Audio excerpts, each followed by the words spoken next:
دلوقتي على عنصر رياضي جديد، وعنصر رياضي اعتقد انه اضافه ان شاء الله اضافه كبيره جدا للنادي وللمجلس الاداره في مش بس كره القدم والاستثمار اللي موجود في كره القدم.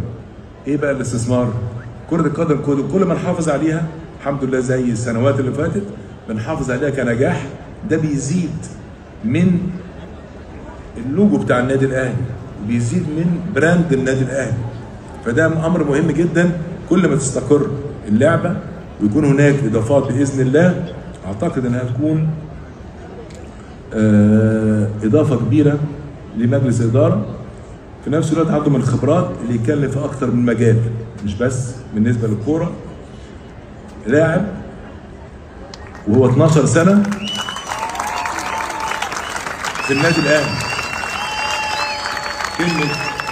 كلمة لاعب و12 سنة في النادي الأهلي. شرب يعني إيه الأهلي؟ وشرب يعني إيه إحساس اللاعب الكرة أو الرياضي في أي لعبة، يعني إيه الفانيلا دي؟ ويعني إيه اللوجو ده؟ ويعني إيه اللي ينجح النادي الأهلي إيه؟ ينجحه في طريقة أسلوبه وكلامه سواء مع اللاعبين أو مع الأجهزة اللي موجودة.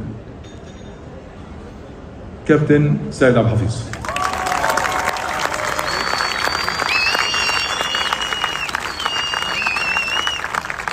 اعتقد بالظروف اللي انا اتكلمت فيها قبل كده الخاصه بيا، اعتقد اني شفت ان سيد من الممكن يكون ليه دور كبير جدا، يعني في حاله عدم وجودي لاي سبب لتكمله المشوار.